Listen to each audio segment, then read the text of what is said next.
Hello friends. Uttarakhand में NIOS DElEd वालों के द्वारा देहरादून के गांधी पार्क में क्रमिक अनशन जारी कर दिया गया है और उनके द्वारा लगातार यही कहा जा रहा है कि एनआईओएस डीएलएड वालों को भी उत्तराखंड प्राथमिक शिक्षक भर्ती में शामिल किया जाए।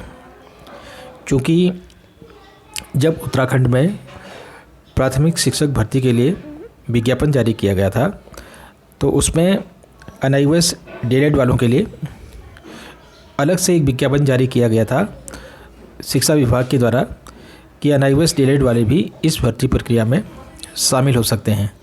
तो उसके बाद ही जो है एनआईओएस डीएलएड वालों ने उत्तराखंड प्राथमिक शिक्षक भर्ती के लिए आवेदन किया विभाग के द्वारा आदेश करने के बाद।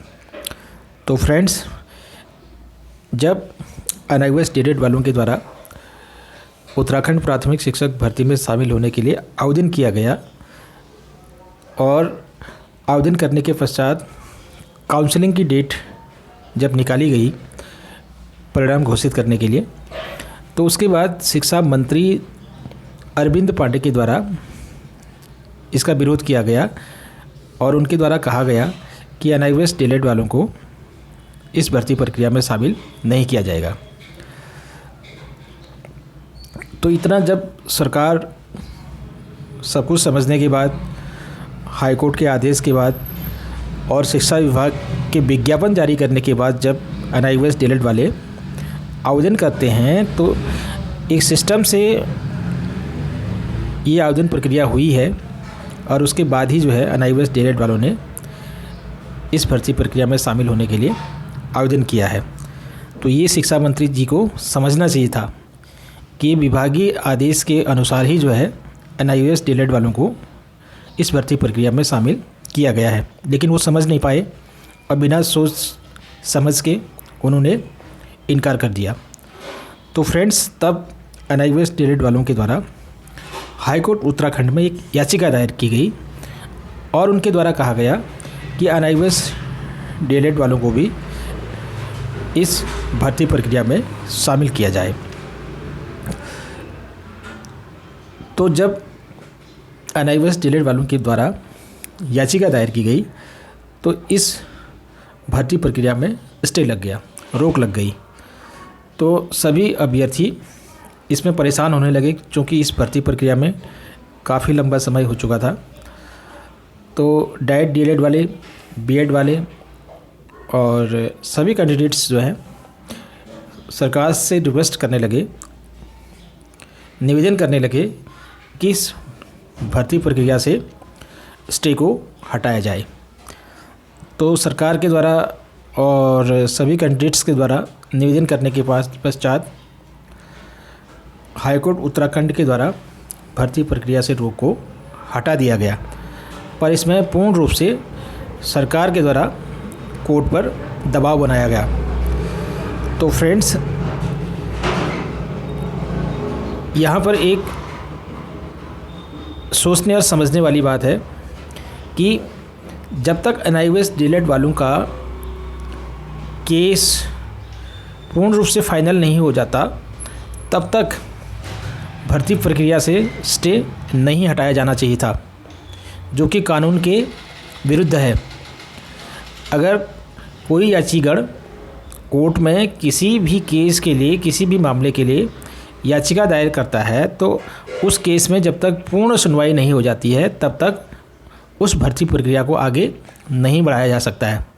तो यहाँ पर जो है बहुत ही बड़ा अन्याय किया गया एनआईओएस डीएलएड वालों के साथ कि केस को पेंडिंग रख दिया, उसकी सुनवाई नहीं हो पाई, उसमें फाइनल डिसीजन नहीं आया, लेकिन भर्ती प्रक्रिया को खोल दिया गया। तो भर्ती प्रक्रिया चलती रही। अभी बैकलॉग की जो भर्ती हुई थी 2019 वाली, उसका परिणाम घोषित कर दिया गया है और उसके बाद जो 2020 में जो भर्ती प्रक्रिया चल रही है 2020 वाली, उसमें जो है एनआईओएस डीएलएड वालों ने भी आवेदन किया है। सरकार के द्वारा विज्ञप्ति निकालने के बाद, आदेश करने के बाद, तब जो है एनआईओएस डीएलएड वालों ने भी उसमें आवेदन किया है। तो इसमें NIOS डीएलएड वालों ने जो याचिका दायर कर रखी है उसका रिजल्ट अभी आया ही नहीं है, उसका डिसीजन आया ही नहीं है। तो पहले ही जो है सरकार ने यहाँ पर एक चाल दिखाई है और यहाँ पर सौतीला व्यवहार किया गया है कि बीएड वालों को और डीएलएड वालों को और जिन्होंने बाहर से डीएलएड किया था या बीटीसी किया था, बीएड किया था, उन लोगों को यहाँ पर मौका दे दिया गया। लेकिन NIOS डीएलएड वालों को यहाँ पर एक किनारे करके अपनी भर्ती प्रक्रिया को आगे बढ़ा दिया। तो यहाँ पर देखने वाली बात यह है कि अगर सभी रिक्त पदों को भर लिया जाता है तो फिर NIOS डीएलएड वालों को ये कहाँ नियुक्तियाँ देंगे? उनके लिए जब रिक्त पद बचते ही नहीं हैं और तो उसके बाद अगर डिसीजन अगर आता है तो NIOS डीएलएड वाले जो कैंडिडेट्स हैं उनको नियुक्तियाँ किन पदों पर देंगे? यहाँ पर सोचने वाली बात है।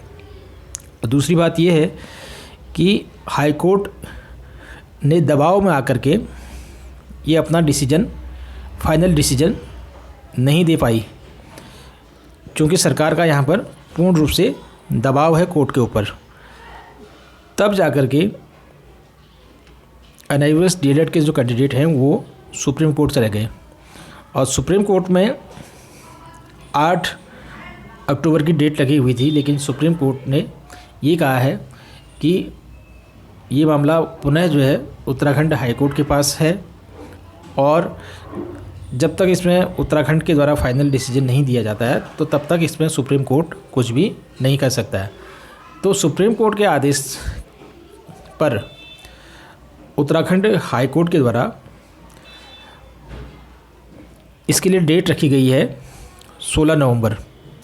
तो ये इस डेट को इतना आगे बढ़ा दिया गया है कि अभी काफ़ी समय है 16 नवंबर आने तक, क्योंकि 2020 वाली जो भर्ती प्रक्रिया है तब तक उसकी काउंसलिंग भी क्या पता चालू हो सकती है। तो सभी रिक्त पद अगर 2020 वाले जो भर्ती है उसमें सभी रिक्त पदों को अगर भर दिया जाता है तो NIOS डीएलएड वालों का जो केस लगा है, जो याचिका लगी है, उसका क्या महत्व रह जाएगा? तो यहाँ पर इसी बात को लेकर के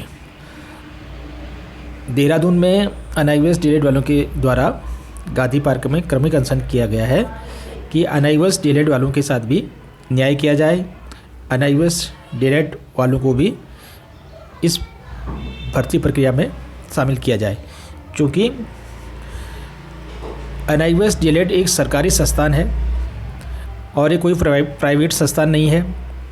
NIOS डीएलएड को भी भारत सरकार के द्वारा संचालित किया जाता है। जिस प्रकार से डाइट होते हैं, डाइट में प्रशिक्षण दिया जाता है और जो डाइट है वो भारत सरकार संचालित उनको करती है, उसी प्रकार से NIOS डीएलएड भी एक सरकारी संस्थान है और NIOS को भी भारत सरकार ही संचालित करता है। इसलिए दोनों की मान्यता बराबर है, चाहे वो NIOS से डीएलएड हो या फिर डाइट से डीएलएड हो, तो दोनों की मान्यता बराबर है और दोनों NCT से अप्रूव्ड है। तो इसलिए NIOS डीएलएड वालों का कहना है कि NIOS डीएलएड वालों को भी उत्तराखंड प्राथमिक शिक्षक भर्ती में शामिल किया जाए और उनको भी सरकारी विद्यालयों में शिक्षक बनने का मौका मिलना चाहिए। तो फ्रेंड्स, इसी बात को लेकर के अब लगातार आंदोलन यहाँ पर किया जाएगा और जब तक न्याय नहीं मिलता है NIOS डीएलएड वालों को, तब तक उनका क्रमिक अनशन जारी रहेगा। और इस भर्ती प्रक्रिया में अगर किसी प्रकार से अगर चालाकी दिखाने की कोशिश अगर की गई तो NIOS डीएलएड वाले इसके लिए आगे की रणनीति अपनाएंगे और फिर से सुप्रीम कोर्ट का दरवाज़ा खटखटाएंगे।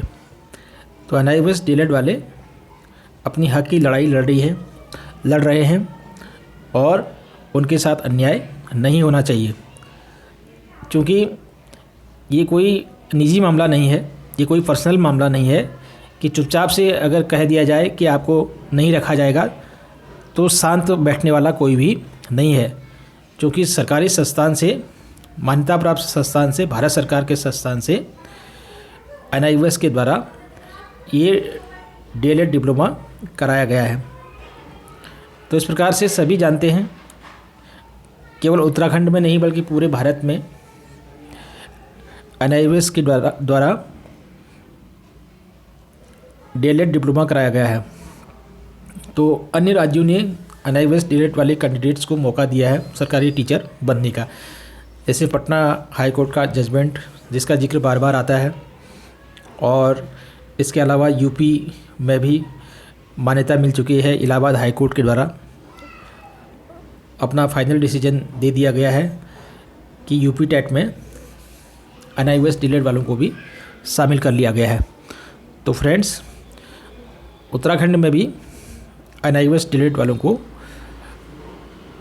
प्राथमिक शिक्षक भर्ती में सम्मिलित होने का मौका दिया जाना चाहिए, जिससे कि सभी को रोज़गार मिल सके। तो फ्रेंड्स, ये थी आज की जानकारी, और आप निरंतर संघर्ष करें और प्रयास करें, कोशिश करें अपनी हक की लड़ाई के लिए, और पूरा उत्तराखंड आपके साथ है।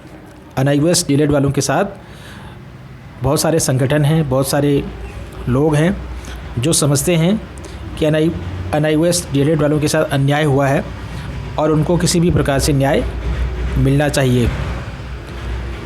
तो फ्रेंड्स, ये थी आज की जानकारी। नई जानकारी के साथ आपसे पुनः मुलाकात होगी। तब तक के लिए जय हिंद, जय भारत।